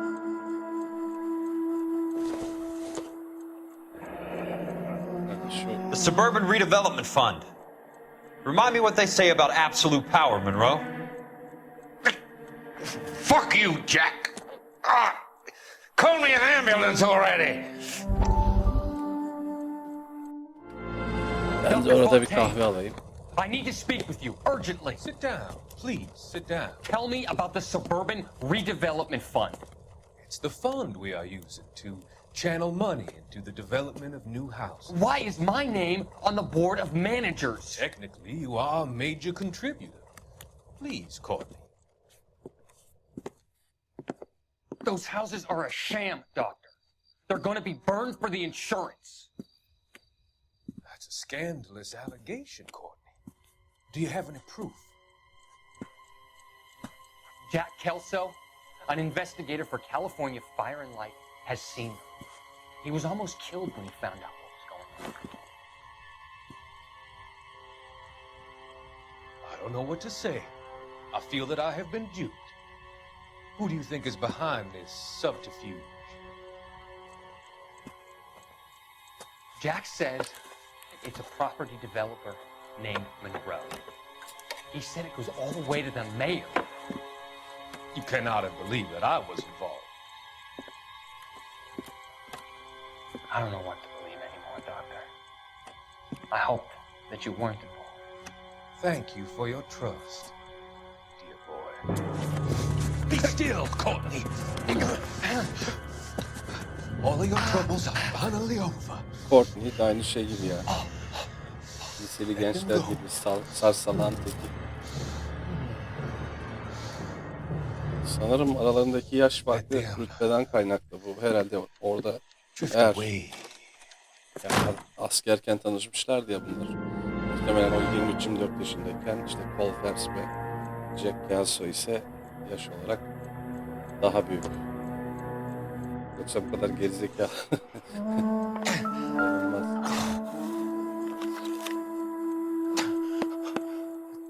Some sold up. The others obviously didn't know the links these sons of bitches would go to. Hatırlarsanız sorguladığında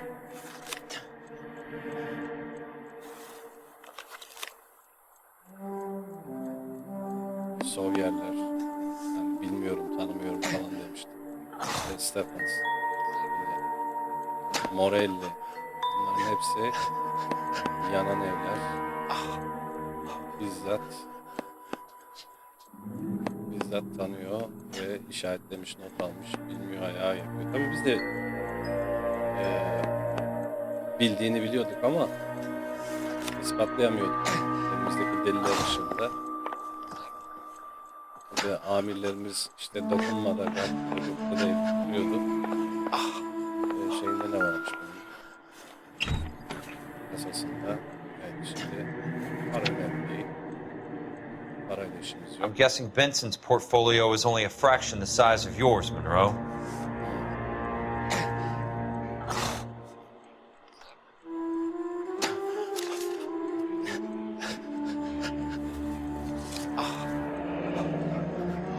That's a hell of a payroll. Bizim Roy'a da ne ödüyormuş? $450 mı ödüyormuş? Ucuzcu gavat.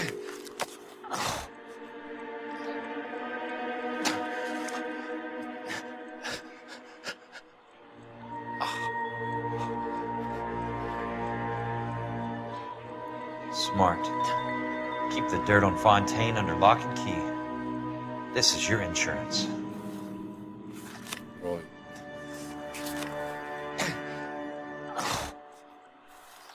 Geber. Tamam, burada da bir şey yok. It can't be stopped, Kelso. There's too much money at stake. Kingdoms rise and kingdoms fall, Monroe. Ask the Emperor of Japan. Have some fucking mercy. Operator, put me through to Phelps, arson squad. Yeah, Biggs, it's Jack. I'm at Monroe's. He's in a talkative mood. If you get here in a hurry, you might get something before he bleeds to death. Elsa. Oh, thank God. Where? Fontaine. Dead? Former patient. So that crazy son of a bitch finally came back for a checkup. It's Monroe. He's raving. You want information, cocksucker. You get me some medical help. I've got to go, Herschel.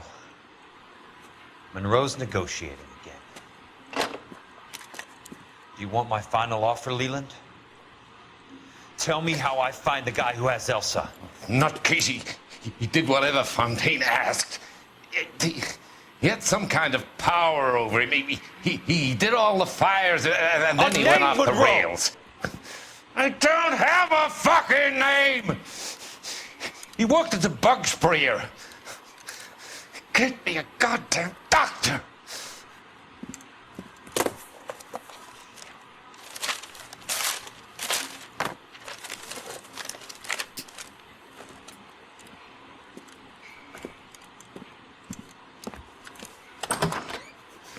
Kelso, you son of a whore! Get me a goddamn doctor!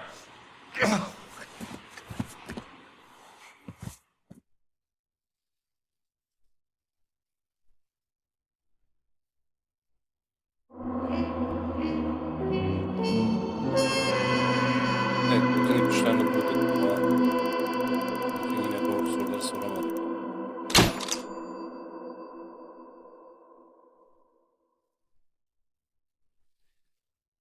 Bugünlük yeter arkadaşlar. Yeni bir davaya başlamayalım. Daha gidilecek yol var ama sonuna doğru da yaklaşıyoruz. İzlediğiniz için teşekkür ederiz. Bir sonraki bölümde görüşmek üzere. Kendinize iyi bakın, esenlikler. Kanala abone olmayı da unutmayın. Hala %90'ı abone değilken izliyor. Yani izleyicilerin %90'ı abone olmayanlardan. Görüşmek üzere.